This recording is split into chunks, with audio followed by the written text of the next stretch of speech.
Dr. Rosello. Present. Mr. Peters. Present. Mr. Tripp. Here, if you would all please stand and join me in a moment of silence, followed by the Pledge of Allegiance.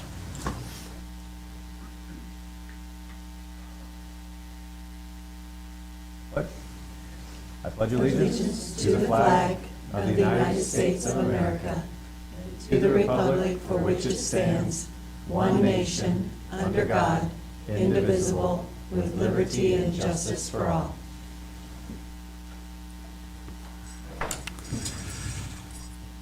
All right, first up tonight, we have approval of our agenda. Is there a motion? I move that we approve the agenda as presented. Second. Motion and a second. Any discussion regarding our agenda tonight? All in favor, aye. Aye. Those opposed, same sign. Motion carries. Next, we have approval of the minutes from the work session and workshop business meetings of August 26, 2025. Is there a motion? I move for the approval of the minutes from the work session and workshop/business meetings of August 26, 2025, as presented. Thank you. I will second. Motion and a second. Any discussion regarding the minutes?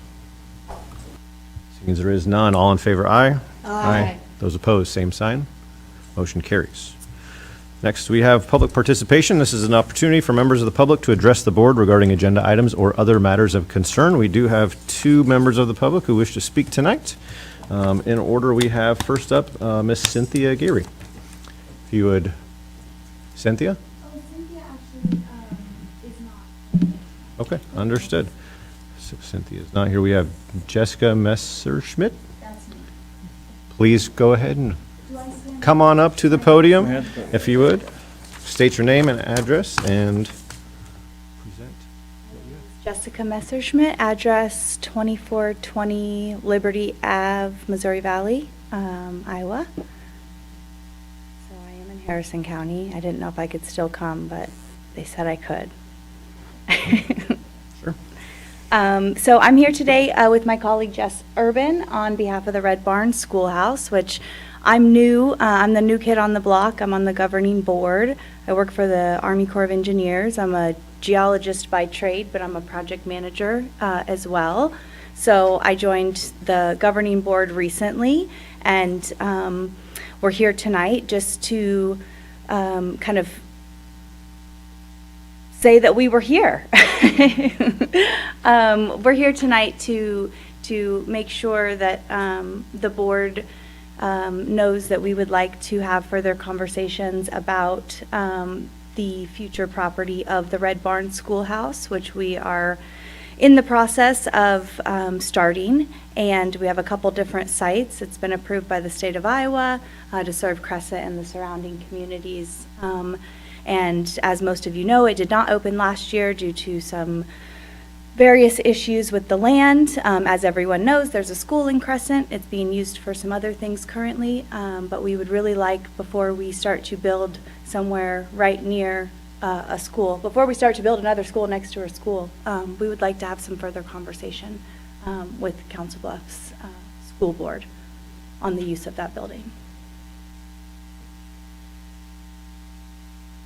I think that's it. Jess Urban, do you have anything else?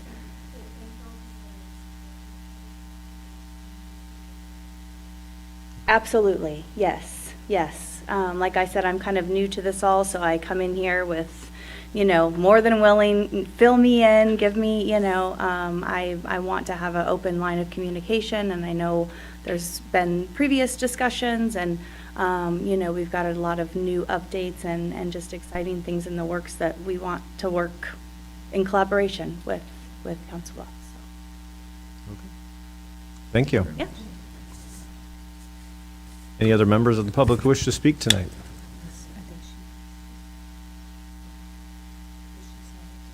No, she did not. Jess, did you want to speak tonight, or? Well, Yeah, come on. Jessica was on Yeah. the board.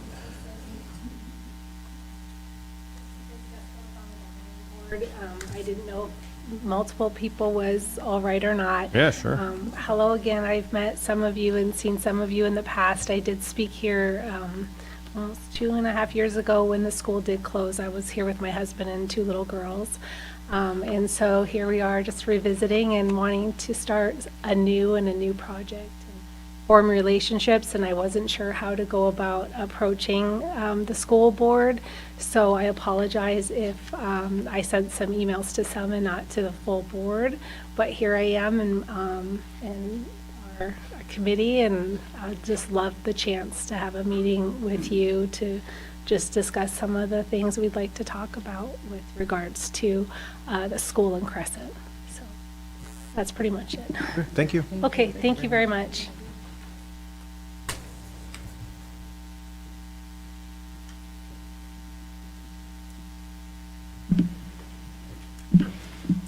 Okay, that concludes our public participation for this evening and moves us to our superintendent's report. Dr. Murillo. Thank you, Mr. Tripp. At this time, I'd like to invite Dr. Matthews to the podium. This evening, we are going to have a presentation on our advanced course enrollment. I always look forward to this report each year to see how well our students are doing in concurrent credit, AP courses, and really it just kind of highlights the good things that are happening in our Diploma Plus One. So Dr. Matthews, the floor is yours. Thank you, Dr. Murillo, and good evening.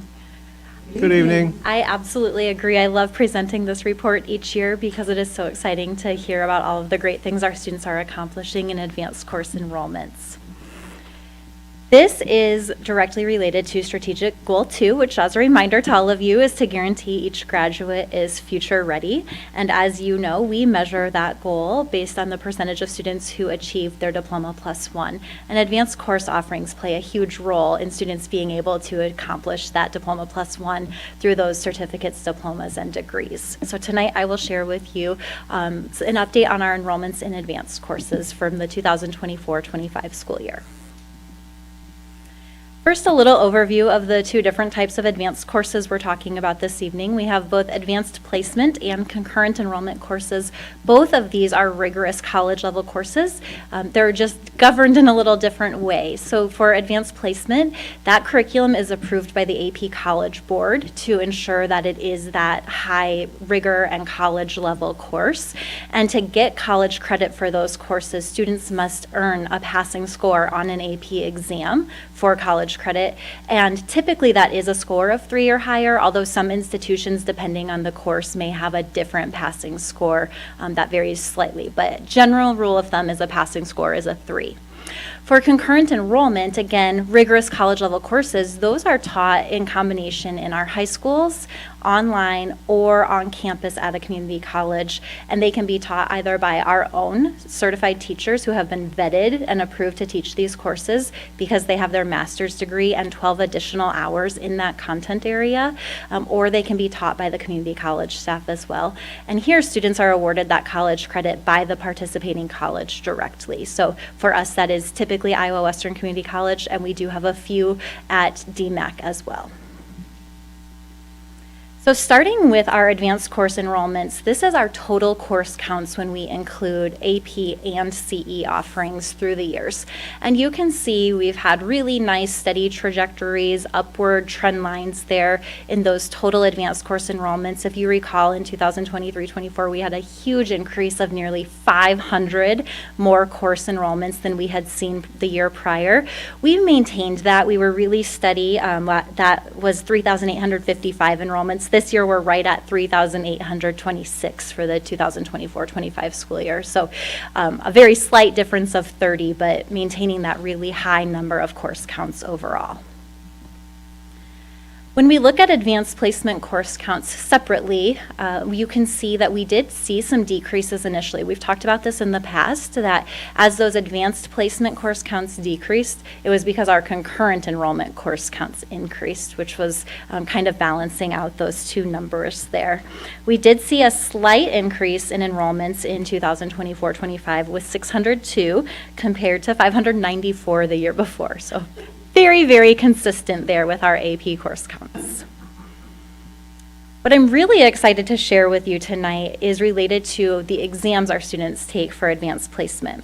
Every student who takes an AP course has the option to take the AP exam. And unlike some districts, we encourage every student who takes the AP course to also take the exam, to try to get that passing score and earn that credit. And so we track how many total exams we administer each year, how many total test takers there are each year, and then we monitor that pass rate. The number of test takers, which is that yellow line, was very consistent. We had one more test taker last year than the year prior, so very consistent in the number of students who took exams. But what I want you to notice is that orange line, the total number of exams increased from 197 to 210. But really impressive is that pink line, and we increased to a 58% pass rate. So we had one more student take even more exams and then increased our pass rate from 40% to 58%, and that is an all-time high. It's really impressive. Also excited to share that we had 15 students earn AP Scholar Awards, and you will get to meet them at the next board meeting when they are recognized for these accomplishments. AP Scholar Awards are recognized by 3 different categories. We had 8 AP Scholars who earned a score of 3 or higher on 3 or more AP exams, and these exams are extremely rigorous. We anticipate students take about 3 hours per exam, so that is quite a feat to score a 3 or higher on 3 or more. Next from that, we have AP Scholars with honors. 4 students accomplished this year. Last year we had 1, which was really incredible, but to see 4 now score at least a 3.25 on all AP exams that they take and score 3 or higher on 4 or more exams. And then finally, we had 3 students who were AP Scholars with distinction. Again, 1 last year, up to 3 this year. And they had to score an average of at least 3.5 on all AP exams taken. And they had to score a 3 or higher on 5 or more exams. So I'm very proud of those students and very excited for you to be able to recognize them at the next board meeting. Now we'll look at concurrent enrollment courses. Again, these are the students who are simultaneously earning high school and college credit when they successfully complete these college level courses. You can see again in 2023-24 we had that really big increase in the number of enrollments in our current enrollment courses. In 2024-25 we had a very, very slight drop from 3,261 to 3,224. So again, pretty steady overall when you consider the number of course enrollments that we have here. What is really astonishing is that our students earned 9,805 concurrent enrollment credits. That is nearly 10,000 college credits our students earned that they do not have to pay for, that are setting them up for success as they pursue their next step, whether that be another college opportunity or entering the workforce with that certificate, diploma, or degree ready to earn that livable wage. So super proud and impressed with all that our students are accomplishing, and very thankful that Dr. Merlot and you as a board support this vision to give our students these opportunities. Looking ahead to this year, we anticipate continued success and high course enrollments for our advanced offerings. I am pleased that we have more opportunities. We know that that is what we want for our students, and our teachers are really taking this on. And we had 4 new teachers vetted and approved to teach CE courses for this year, 3 of them in the area of science and 1 in education. So we're really proud of that. It's become a little bit of a competition. So my next line there is that we have increased access to CE courses at both high schools. So last year, you might remember when we approved the program of studies, we were able to offer some additional CE courses at one of our high schools, and the science teachers at the other high school are like, wait a minute, I can get that too. So they are now able to offer physics CE at both high schools, which is very exciting for our students, and they really want to push each other to continue to provide these opportunities. We are actually beginning the review of our program of studies for the 26-27 school year, so we will be collaborating with our different departments, the high schools, our teachers, and then Iowa Western Community College to see what more we can provide in the future. So I'll be excited to bring that to you later this fall. With that, I would be happy to answer any questions you may have.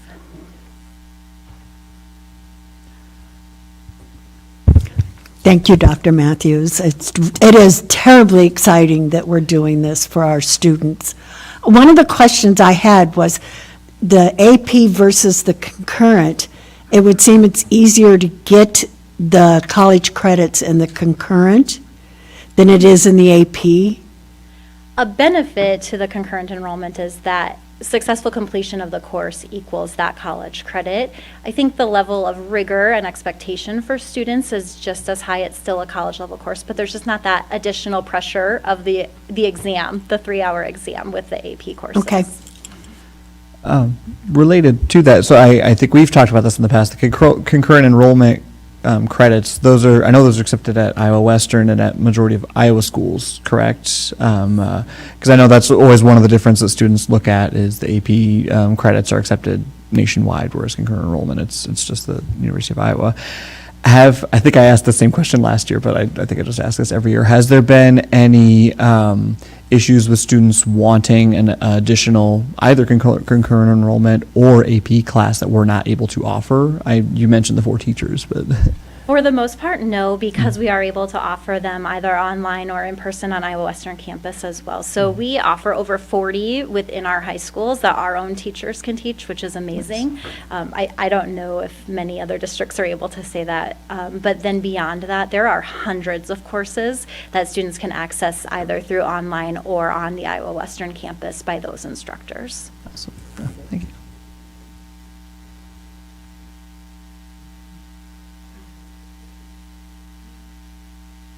One thing that I've been really impressed with is, I now have a child in high school, is that the counselors work really hard to help them decide on their pathways. And that's been really refreshing to see. Like, my son's counselor has done a really good job, like, you know, explaining all these differences. So as a parent who might go into it not knowing a lot, and maybe they're not watching the school board meetings, which they should, but okay. It's been really helpful that, you know, we get the handbook for our students, we get instructors, we get counselors. They're all there to lend a helping hand and really help shape our students' futures. And I'm sure that goes for all the students, but I just know mine in particular. So that's been really nice and something that's been really positive for us. I just want to note that with the cost of credits right now, almost 10,000, that's over $2 million that we've saved our community, our students. That's $2 million just this year, right? Or last year. So that's making a solid difference for sure. Anything else from the board? I do have another question. Is any student who is interested in taking like a CE class or an AP class, are they able to take it, or does it require something from them? I don't know. Some courses have prerequisites as outlined by the institution, but yes, we Right. do allow all of our students to participate in concurrent Yeah, so enrollment. it's open It's to open, all, yes. which is what we strive for, so good. Yes. Thank you, Dr. Matthews. Thank you, Mr. Tripp. That ends our student achievement. Dr. Matthews is going to stay with me and share some information about FastBridge. As you know, that the legislators passed some additional guidance with, the guidance came from the Department of Ed, and some changes around screening and progress monitoring. And so we thought it'd be great for the board to hear a little bit about the work we're doing with kindergarten and the opportunities we're making available to our elementary schools for a K-6 if they'd like to participate. So Dr. Matthews, the floor is yours. Thank you again, and good evening again. Welcome back. It is my pleasure to provide for you tonight an update on FastBridge screening, progress monitoring, and instructional resources. You may recall approving these resources last month as part of that math counts legislation, and I wanted to share a little bit more with you about the opportunities we have with this suite of products. This aligns directly with Strategic Goal 1, which is to improve academic achievement. I also included our graphic there for our multi-tiered system of support, because FastBridge is a comprehensive suite of assessments and resources that really support a healthy MTSS framework. We know that we need to be assessing and monitoring where our students are and able to provide them with exactly what they need. And that starts with that strong universal, but sometimes that's not quite enough. And so that's where we have that targeted and intensive either support or enrichment to make sure that we are meeting our students where they are and hitting all of those needs. So we have been using FastBridge before. This is not new. This is provided by the Department of Education for K-6 ELA. That was part of the initially ELI legislation, and then that expanded from K-3 to K-6. So we are not completely new to FastBridge, but we are expanding our use for the 25-26 school year. Starting with kindergarten, as Dr. Murillo mentioned, we are required to use an approved screener for kindergarten through 6th grade in the areas of ELA and mathematics now. And for kindergarten, MAP growth was not on the approved screener list. So we had the opportunity to look at what was on the approved screener list provided to us by the DE and make an informed decision about what would best meet our students and our teachers' needs. So we will be using FastBridge for kindergarten as our approved screener in both math and reading. Additionally, we are required to have an approved tool for progress monitoring in math and reading. And again, we were using this already in reading. Now with Math Counts, we are adding it for mathematics. So for kindergarten through 6th grade, this is the tool that will be used for progress monitoring. And that is for those students who are at risk and need that additional support. We need to monitor that progress along the way to see if those interventions and that additional support is having the impact that we expect, or if we need to make a change. And then finally, because of this opportunity, we also started looking at what might be available within the special education realm to support our students with IEP goals. So for kindergarten through 12th grade, we are rolling this out as progress monitoring aligned with those individualized education plan goals. And it does even offer that for social emotional behavior health, which is a need for some of our students. There are 4 key components of FastBridge that I would like to share with you tonight. The first is those screening assessments. So again, for kindergarten, this is what will be our approved screener. It is available to other grade levels and teams to use as they see fit or as needed. This is very similar to MAP in the fact that it's going to be something that we use with all students at that grade level in kindergarten to give us that picture of who's at risk, who's excelling, who might need enrichment, who might need some additional targeted support. Those screeners really identify strengths and needs at that individual student level, but then they feed into some actionable reports. So we get reports on the individual student level, the classroom level, the school or grade level, and then the district level as a whole. Again, very similar to MAP in that regard, that we're going to get some reports that are going to tell us what next steps might need to be taken at the student level all the way up to the district level. So we're very excited about that. What we're most excited about with FastBridge that is a key difference is that those actionable reports for students who are screened lead directly to an intervention. So not only do we know what gaps exist, we now have tools and resources on how to deliver instruction to fill those gaps. Those actionable reports also help group students for teachers, so it might show them these 4 students have this area of need. That would be a nice small group, and also click, here's the intervention that would best support them. So we're very excited to see these resources in action, and that's why we're excited that beyond kindergarten, they're optional for our 1st through 6th grade teachers and students to use as well. And then finally, we have that progress monitoring piece. As I mentioned, we need to make sure that those targeted supports are meeting the need, and then make adjustments if they're not. So those progress monitoring assessments are directly aligned to that intervention, and we're able to tell every 2 weeks through that progress monitoring if we're making the difference that we would expect. So you can tell from that last slide with those key elements, there are some benefits to this that we are really excited about exploring and learning more. The first is, as I mentioned, those research-based intervention resources. Really excited to have those right at teachers' fingertips, just a click away. We still have some other great intervention resources within our curriculum that are accessible to teachers, but this is another opportunity for them to have that direct alignment to the screener and the progress monitoring piece. That leads right into that second point, making sure that if a kindergarten student doesn't have the number of letter sounds that they should be expected to have at the beginning of the year, we want to make sure our intervention aligns directly to letter sounds, and then our progress monitoring aligns directly to that as well. So that tight alignment really helps us stay focused, and then we can move on to a different area of need as needed. And then the last one is that this really, FastBridge uses a dual assessment approach. So there is curriculum-based measures. These are standard assessments that every student would get. They don't change, they're not adaptive like we're used to with some others. The example I just said for kindergarten literacy would be naming letter sounds.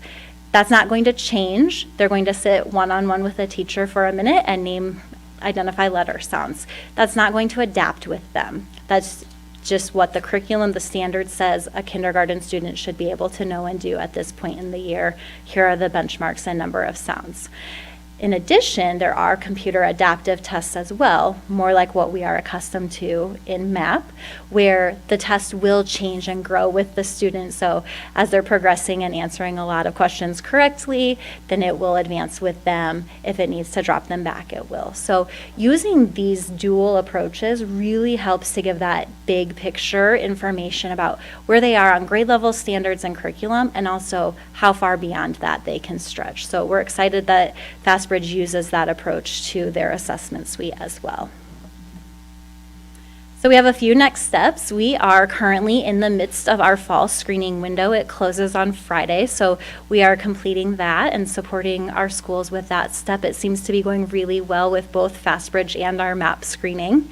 We will use that data to create those intervention plans and progress monitoring groups. We've been very fortunate to have great professional learning on this. Our teacher leaders have been prepared. Our instructional coaches and curriculum specialists have had sessions with our FastBridge representatives to make sure they feel comfortable and confident in supporting the teachers through that step.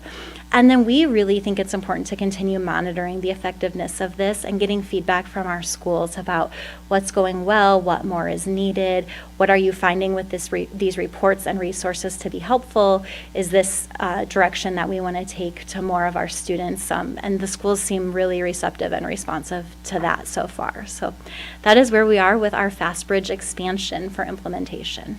With that, I would be happy to answer any questions you may have. I have some questions. Will the FastBridge evaluations be like the MAP tests where they're 3 times a year? So like Yes. beginning, winter, end? Okay. Was there any difficulty, since it goes K through 6, that, Kern and Wilson would have 6th graders doing both? Was that any difficult for them at all? So far, it has not proven to be. Like I said, our Good. specialists have been very ready to support that. Yeah. And as a parent, I know that the talk of the class was, what score did you get? What score did you get?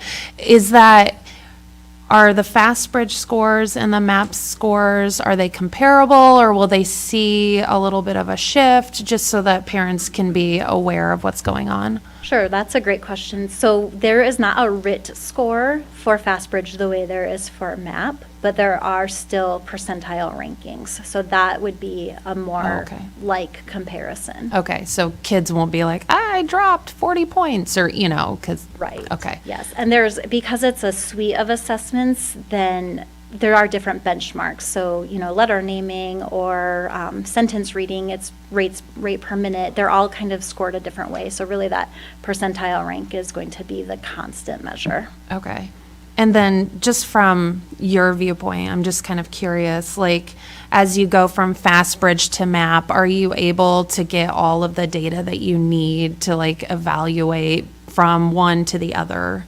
Is that pretty seamless, or? At this point, I believe so. We've been pulling data as students have been completing these screeners through the window, and it's been really easy to export, and it's in real time. Okay, yeah. And as far as I know, the students, they're really adaptable, and they didn't really, is that kind of what you're seeing too, is that they're able to go into FastBridge and be like, yeah, got it? Yes, and as a reminder, this is only the approved screener for kindergarten, so they Oh, don't really know just any kindergarten. different. Okay, yeah. Some may use it for other grade levels, but for Okay. 1st through 6th grade, we are still using MAP, so that is still as Okay. was for them. Cool. Sorry, I want to make sure I'm understanding. So, it's like, because the presentation, we were talking about expanding possibly to K through 6.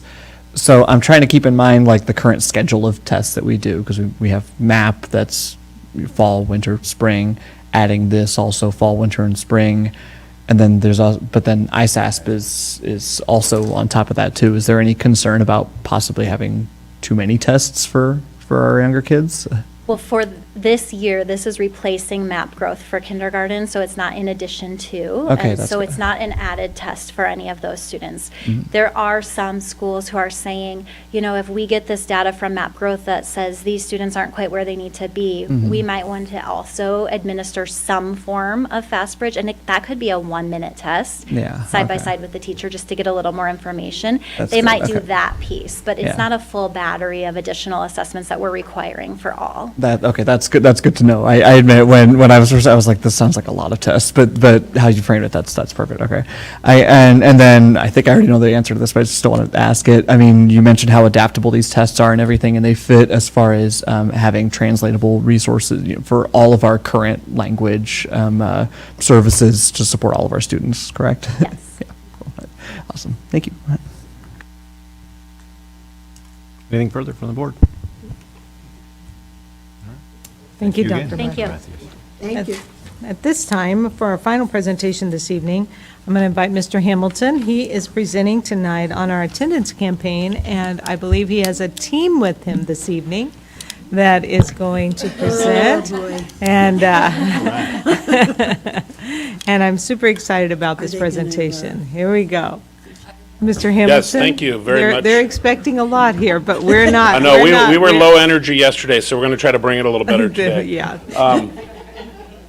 So thank you very much. I will say that this truly is a district effort. It isn't a student and family services exercise. This is really a team effort of the school leadership and Diane, so we're all going to be presenting on it tonight. Before we get started, I wanted to just talk a little bit about some data. I wanted to also talk about some things that we did, and then I'll turn it over to Mr. Schultz to reveal the next campaign.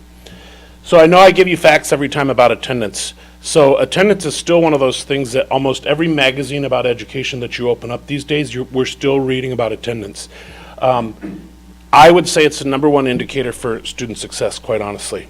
So a few facts that I've read. You know our diploma. You know our goal is a diploma plus a second credential. So students who are chronically absent from school are less likely to graduate from high school, let alone attend college. Everybody knows that one. An article this week out of Education Week was talking about how frequent absences by the student body also hurt students who regularly attend. So that you might ask, what does that mean?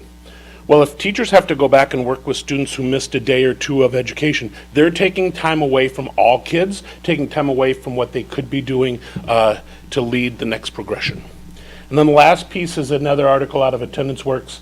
Half the students that miss 2 to 4 days the month of September will go on to miss over a month of school. That's why early intervention is really important for us, especially since September is Attendance Awareness Month.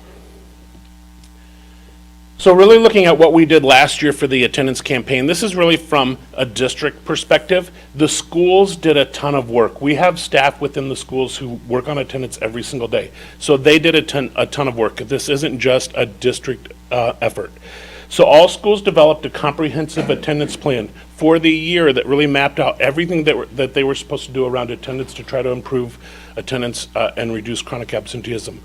The district attendance and graduation coordinator partnered with each school, went out and met regularly with them, provided them data, looked at their plans, we provided them incentives. We looked at what we could do from a district level to support them. We sent out the monthly letters to parents each month telling them how their kids were doing, where they were. Not just you've missed 3 days or 6 days or 9 days. Every single parent got an email letting them know where their kids were for attendance. As you know, we partnered with Hy-Vee last year at the end of each quarter to provide incentives to students and parents. And then the work that Diane did with our media outreach for social media, the billboards, the radio shows, the TV shows, everything that we were doing, we were highlighted in our articles in the state about our attendance. So really putting out there how important it is for kids to come to school.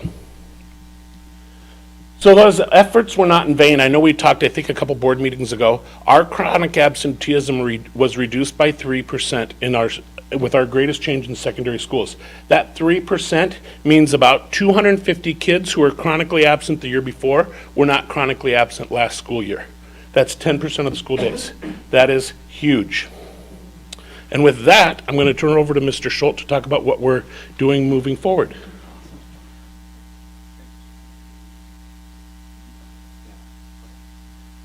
Good evening, Board. I'm excited to join Tim and this little team to talk about our efforts on attendance. So one thing that we always want to stay grounded in is our strategic goals. And our goal for ensure each student is supported and connected, this hasn't changed. We haven't hit 80% yet. We increased 3%. We're slightly over 77%, but there's still a little bit more we need before we hit this goal. So we're going to keep that goal the same, which means 80% of our students will attend school at least 90% of the time. And if you're at 90, you're not chronic. And the more you're in school, the more chance you have is to learn. And that's our business, right? We want to ensure every student is supported, connected, and learns at high levels every single day. So it's time to level some things up, right? So we got a new campaign this year, 25-26, and here it is. Oh, wait, that's last year's, yeah. Attend today, achieve more tomorrow. You saw it everywhere. You saw it all over the city. You saw it on pamphlets and things that went home. So we wanted to level it up a little bit to 2.0. So get ready for it, okay? Drum roll. Anybody drum roll? Okay, here we go. There it is. So attend today, achieve more tomorrow, all day, every day. And Tim was supposed to run by and high five you all, but he decided not to. Okay, so it's a little different, right? But the big thing is we want students to attend every day, all day, every day. It's 2.0. We did a lot of good things last year, and we don't want to lose sight of that. 3%'s big. 250 students, that's huge. And that's going to make a big impact for us. So I want to talk a little bit more about what that's going to look like at the school level. So all of our schools are doing a lot, and as a system, we're here to support them so they can do that work. So as Tim talked about, it's really about continuing that momentum, those great things, and tweaking some things. There'll be some new things that I'll talk about. One thing, the attendance plans, they're being updated. We had them last year. They were very strong. They're going to be updated this year to include all new students, looking at some of that data from last year. Every school is going to determine a goal. I just told you that 80% is our district goal, but we have some schools that are above that right now. And so they're setting their goals even higher. The higher they do, the higher they pull up the whole district. And so we want to make sure some of those schools that are already in the mid-80s can even get higher to maybe 90. One thing we did that Tim talked about, sending those letters home to parents and that parent outreach. We're still going to do that. But something we're changing this year is the student.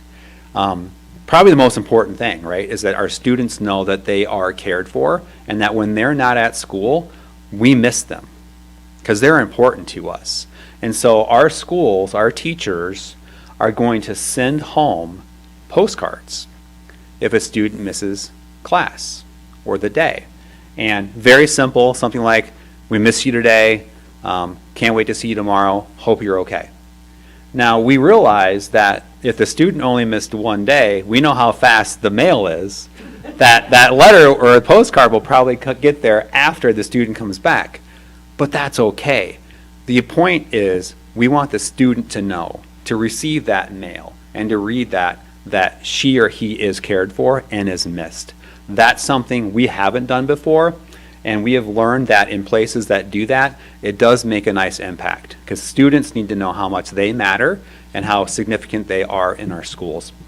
So with that, in those attendance plans, we'll continue student support. Students that drop below that 90% threshold, there'll be some individual plans and things like that to work with them.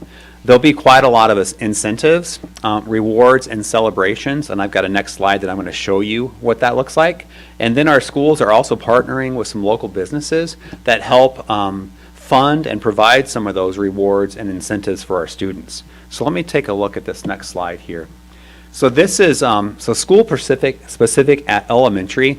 Here are examples of 5 of our schools. I won't talk about each, but I will talk about a couple. On the far left, that black one with the yellow at the top that says attendance love, that's from Carter Lake. And at Carter Lake, they've got a little one-liner, and the that school is so great at coming up with memorable one-liners to remember.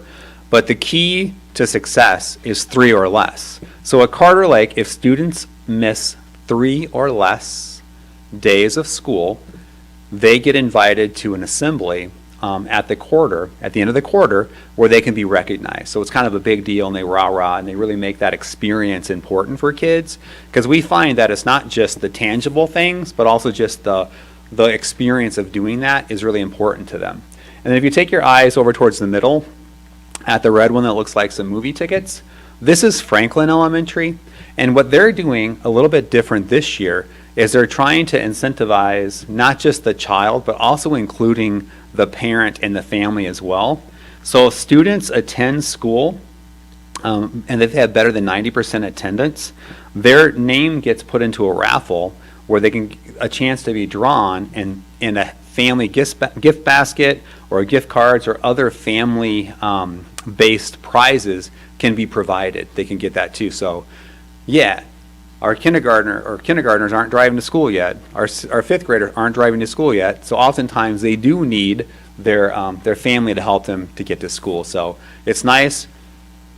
Send the postcards to kids, let them know how important they are to us, but also still be talking with parents about, yes, you can help us too, and it's very important. So a lot of things happening throughout the district, and that's just an example of 5 of them. We're doing a lot of things at secondary as well, and I'd like to invite Mrs. Comine up to talk about secondary. Thank you, Mr. Schultz, and good evening, board.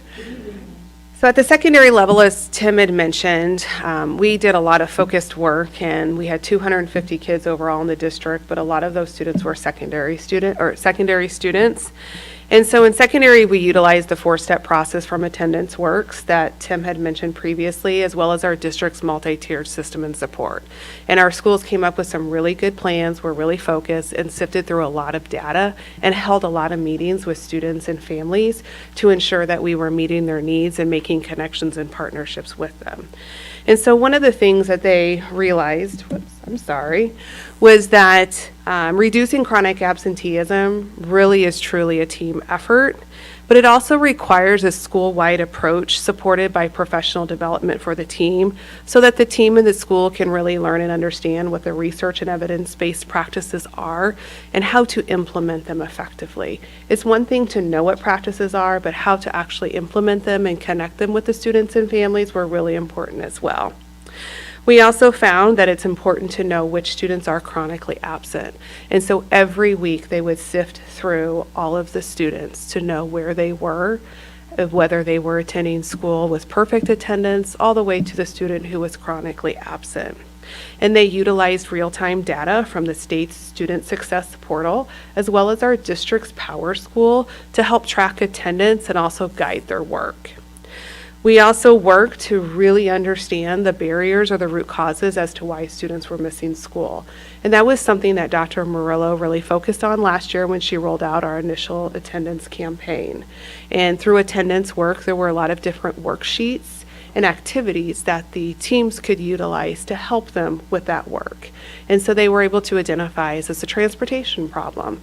Is this student struggling academically or failing to earn credits? Are they having some peer social interactions? Are they having some anxiety? And we also found that sometimes the student and family thought their child or student was attending school, but when they received that letter, realized that they weren't attending as often as they thought they were, and so they could make those adjustments as well. And so once the schools had an understanding of what those root causes were, they were able to create their school-wide initiatives and also targeted supports to meet the needs of the students and families. And then finally, we use a tiered approach or strategy. We start with prevention, because that is what all students can participate in. And so most of the pictures on this slide are this year's prevention strategies or school-wide strategies at each of our secondary schools. But then, of course, as school begins to add 5 days, 10 days, and 15 days, and so forth, we begin to realize that some students are needing some additional personalized interventions. And an example of a personalized intervention is on the left side of the slide, and it actually happened the summer before school started, and many of you participated in that. And that was the knock and talk at TJ, where some of us had the opportunity to go to the homes of some of our incoming ninth graders and welcome them in a positive and warm manner to a new school year. We know that that transition from 8th to ninth grade can be very difficult for all students, and so that was really enjoyable. And I saw some of those students that I had the opportunity to visit at their home. They were in school, and when they saw that familiar face, you could tell that they were really excited and felt more at ease and more comfortable being at school. And so I guess in summary, there's 3 things that if I had to categorize the 3 things that really made a difference, in addition to the 4-step process, because that really engaged the team in a really systematic and targeted approach. But we also learned, and this was supported through attendance work, and that is you need to have good connections and relationships with your students and your families, and that you need to be positive in your communication, whether it's written or verbal. And then also you need to recognize good attendance as well as improved attendance. Many times people like to recognize the perfect attendance, but by doing good and improved attendance and really taking a look at how frequently you might need to provide incentives, that can make a difference for our students. And so now I'm excited to turn it over to Diane.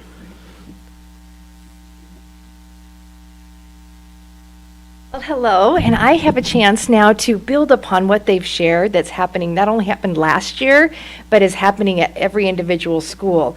So we'd like to share with you a little bit about how we're going to level up our district-wide supports for the campaign and what we'll contribute. First of all, we'll, with the Student and Family Services team, Communications will partner to help the schools get really tangible things they can give as rewards to students, from wristbands and bag tags. Have you seen those bag tags? They add them onto their key rings as they go through the year. We've designed one today. It's going to be really fun, I think. Stickers, and I've got this on the screen. I have the Carter Lake logo. Well, we're going to create stickers that are school specific for every school. One of the great things that we learned from our principals were some of the kinds of things they know kids like, and school specific swag was one of the items mentioned. So every school will have stickers that they can hand out with their school's name. So that's not attendance specific, but it's a nice reward. The orange cups and stress balls and pencils were an example of things that we created last year and sent, but this year we're already ordering the wristbands and gift cards and bag tags. So just a little bit different approach. A lot of the schools still have their attend today yard signs, but you know what? They're not big enough. So we're going to order banners for every school campus that will be more like this AL specific one here. So as parents drive up and drop their kids off, or as kids arrive at school, it's a nice everyday reminder of all day, every day. Let's attend today and achieve more tomorrow. We have our dedicated website that's still going. We'll update the logo on it tomorrow. We will continue with our social media campaign, which includes our wonderful video series where we're featuring students and in their words, why school is important and why they want to attend today. The billboard, we have secured a billboard that will be up on the 15th. It'll be up for a month, and it will again feature, this is one of our, Madison from Carter Lake, who's now at Wilson, I saw her, and in her words, why is it important to be at school? So we'll do those digital billboards at 21st and Broadway here, starting next week. So I mentioned the video series. And I'm going to talk about that in a minute, but I don't want to forget to say, one of the great ways we can reach out to our community and reach parents in a different way is through other media, and this is publicity. So Dr. Murillo had the opportunity the week of school starting this year to meet again with Dave Weber at Omaha Every Day at Channel 6 and just do a real brief interview, but he was really curious about attendance and our efforts and why, and again reiterated that important message that it's about student success. And that's why we want kids to be at school every day. And Mr. Hamilton had an opportunity at our back to school celebration to be interviewed by Bluffs Country and talk again about attendance. And just today, I spent a couple of hours with a reporter at Thomas Jefferson High School, Katrina Markle, who is the Southwest Iowa reporter on Channel 3. She prepared a packaged story for tonight, but it got bumped for breaking news. So we'll have to wait for that. And, but Mr. Naughton, the principal, and one of our students, Chloe Wieland, were interviewed, and she got a chance to get to see some students in action in an honors freshman ELA class. And boy, was that fun. I wanted to sit down and learn right with the kids. So anyway, we're going to continue some of that publicity and outreach that really assists us in promoting more on a district-wide and school community-wide way. So we are going to continue our video series this year. We're going to level up. We're going to use some of the footage we got last year and some of the influencer statements that were so powerful. But we're going to also take the opportunity to show and demonstrate kids having a great time in school, learning, engaged, and building relationships and learning. So, but, you know, we probably all didn't get a chance to see every school video last year. Every single one of them had one. So I picked Lewis and Clark to share with you tonight to wrap us up.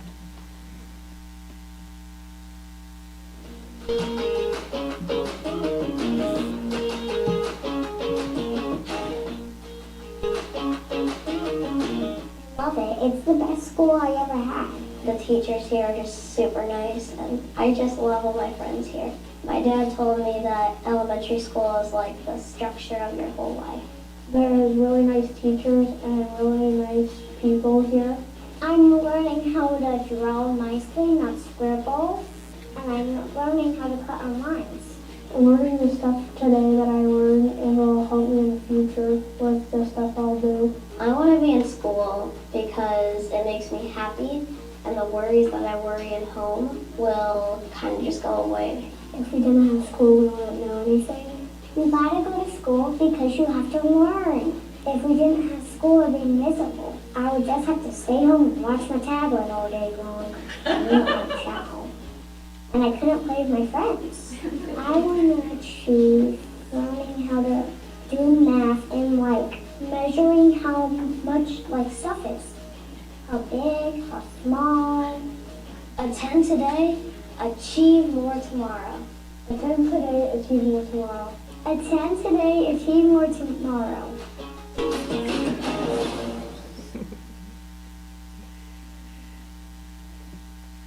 I had the pleasure of getting to be with those kids as they were sharing their stories and their advice, and man, it's just heartwarming, isn't it? Somebody's got to get a talent agent for that young lady. So I am sure that the team and I would be very willing to answer any questions you might have. Is the new laws that came down about which days we can have as excused absences, is that going to help us? So there are some exempt absences. Absences are absences, but as far as really what those are looking at are, do you refer those kids to the county attorney? We were, Okay. I don't think it'll have a huge impact because it's military, which we didn't have a lot of kids who were doing military, and then there was funeral, which may. And then there was one other one, I can't remember, wedding or something, possibly. But I don't think it'll have a huge impact on that, so. The impact is not on the counting of the attendance, it's our response to it.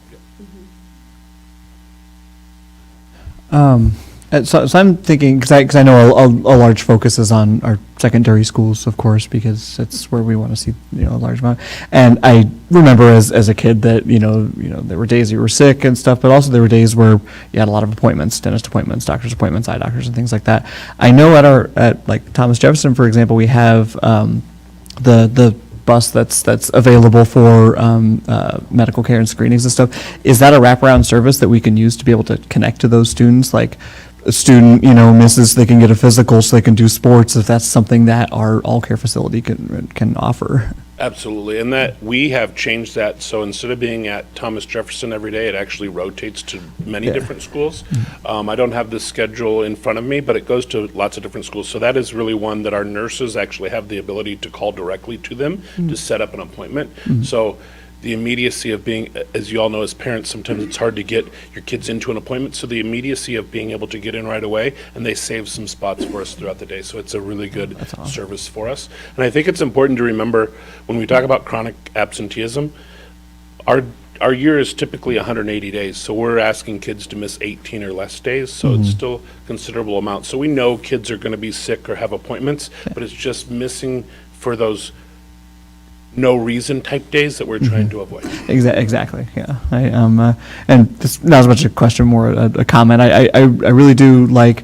I like that there's kind of a difference that there are some district-wide, things that are getting promoted, but then also that you're giving some of the control to the individual schools to kind of implement their own types of things, like and I thought that the postcard idea was excellent. It kind of reminds me, my wife and I do Duolingo and Wordle a lot, and having those sorts of streaks, it kind of reminds me, we got to convince the kids to keep their streak up. But thank you. Are we still going to be partnering with Hy-Vee? Yes, we're not exactly sure what it looks like, but they have a new manager at the Madison Avenue one. I have not met that manager, but I was talking to Jim, who's the manager on the Broadway, and he assured me that Hy-Vee would do something, but I told him we would talk about it in a few weeks because we'll do it at the end of the quarter. So I have a question, Tim. I'm curious about the data you collected. So I know you have the overall about the 3% increase. So I assume you have it like per school, like how much it increased. I do. And I'm curious if there's any correlation with our percent of students that reported they have a trusted adult at school. Maybe if there was some impact with that. Well, I mean, I think it would be hard to do a direct correlation, but I think if kids have that trusted adult, we saw the largest increase in our secondary buildings for attendance. We also saw the largest increase of kids reporting that they had a caring adult at our secondary level as well. So I think it's probably hard to prove a direct correlation, but I do think that it's impacting it. Do you know with the students that improved, which is amazing, those 250 students, if they have shared, if part of it's just like, hey, I got resources from you all, I really want to show up and be a part of this activity or club, or I made friends, or something else? Yeah, that's a great piece of advice that maybe we could look at. I know we've had those conversations, but to really have it be, yeah.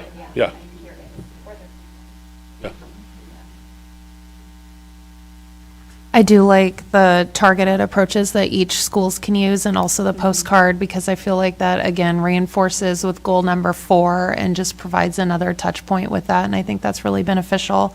Do we have an idea of what are some of the barriers? I know that we've talked about it in the past, but just kind of a refresher of that.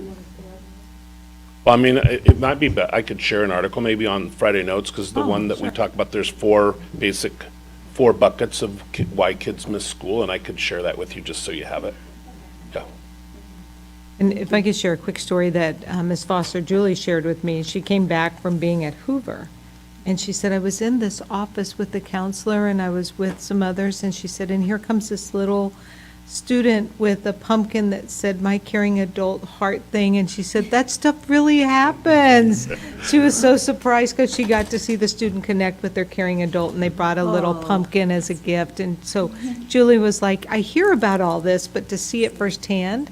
And then I would say, like I was at Hoover today, and the principal was a little concerned about attendance already because the sickness is going through. So we sent extra custodial staff to do some deep cleaning, even signs a few people with COVID and some other. And so it's real, the sickness that flows through. We are seeing an increase in COVID. We're up to, I think, on our scale that we use at, I want to say we're at moderate level. So we are seeing an uptick in it, in the care facilities. It's important to know we want kids to stay home when they're sick so it doesn't spread. We just want them at school any other time. I just want to make a comment. I think it's great that all of you talked about, hey, we have schools that are already meeting this goal, so we're going to challenge them even more and help uplift the schools that still need to get there. So I really like that component, but also I remember growing up, as I'm assuming most of you do too, about perfect attendance was always a really big thing, and you're like, oh man, I didn't get it because I was sick or I had a funeral going on. So I really like the ideas that like Franklin and some of the other schools have about like, let's bring in the family, let's, cheer you on for not being chronically absent. I think that's amazing, and, not forgetting that and just kind of focusing on just, one group of attendance.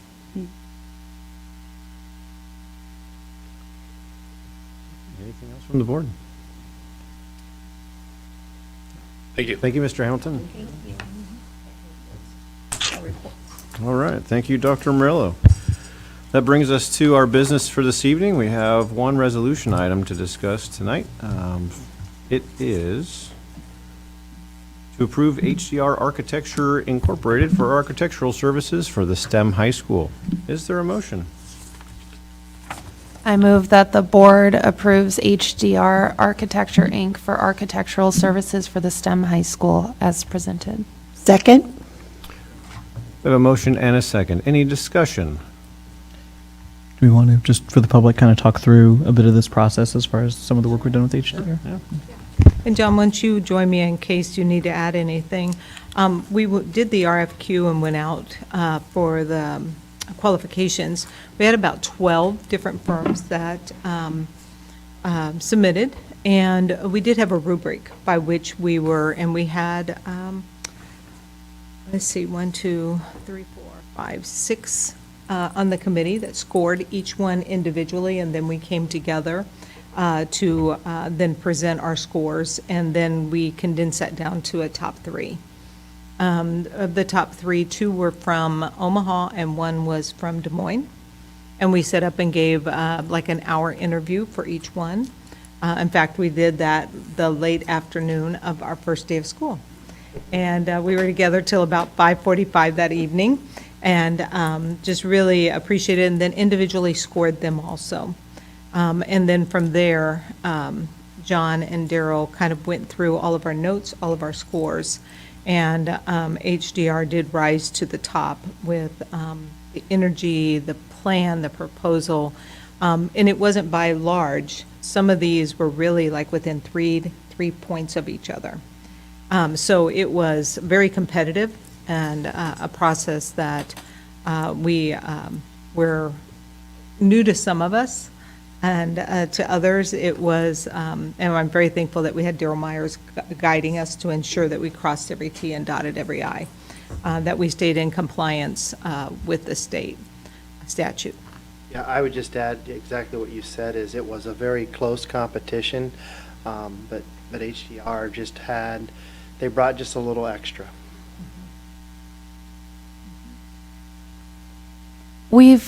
The district has worked with HDR in the past, correct? We have not. Oh, you have not? Okay, cool. And I was reading through the documents, and it said that the sustainable objective for this project was not applicable, and that was due to our, like, aggressive time scheduling, right? Yeah. That's correct.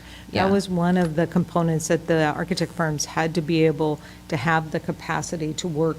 Usually a design is about 9 months. We're going to do this in around 6, so it will be accelerated.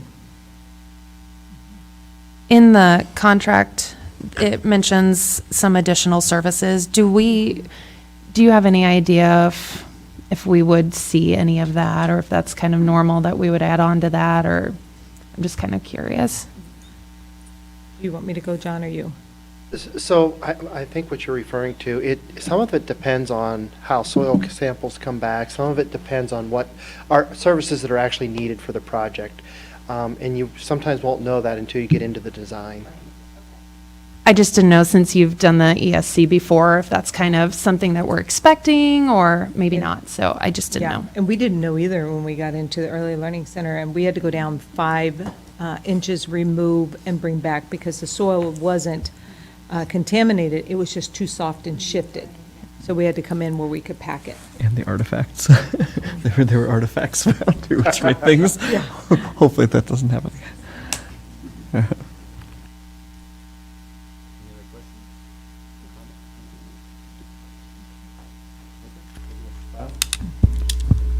Mrs. Straussky, please call the roll. Ms. Myers?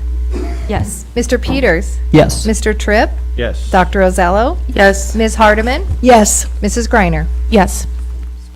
And the motion carries. And that is all we have for tonight. Our meeting is adjourned.